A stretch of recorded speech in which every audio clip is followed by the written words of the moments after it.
Order! Order! You are an incorrigible delinquent at times. Behave yourself, man!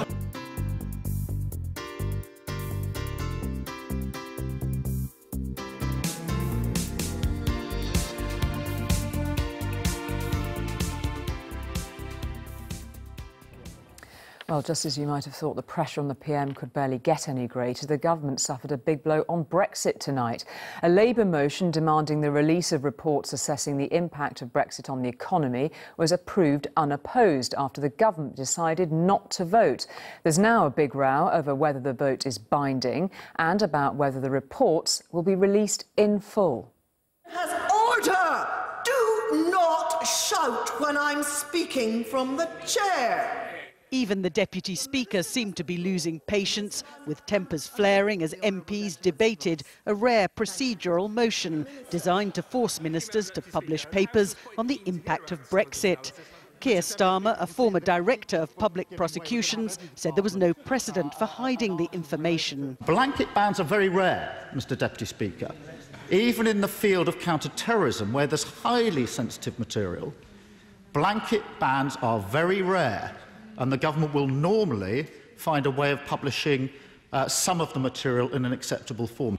The government soon signalled a retreat. And I take note of the points that the Right Honourable and Learned Gentleman made about looking at redaction or summary as approach to that. And I think, given the generosity of the approach that he's taken in that regard, we will not be opposing this motion today.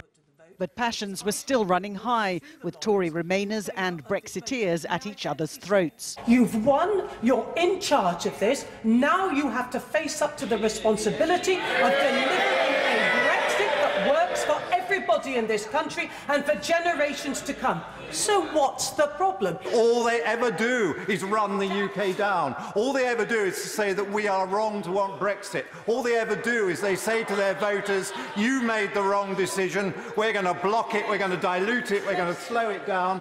The government may have conceded the principle of publishing the Brexit Impact Studies, but the question now is exactly how much detail will be revealed.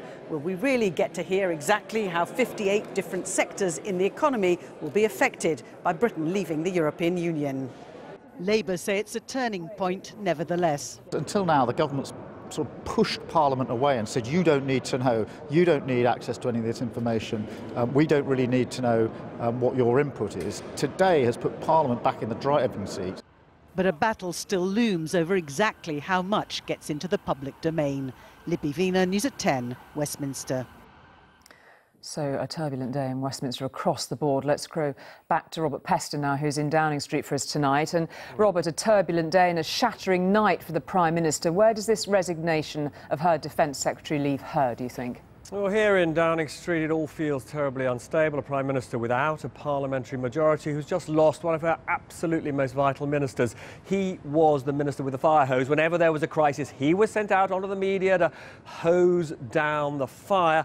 However, he couldn't do it in his own case because he knew that he had behaved inappropriately with other women, and he knew there was a huge risk that other women would come forward and make allegations against him. And it was all proving too stressful for him, according to one of his friends, and therefore he decided to go. Now, she in there tonight is working out who to replace him.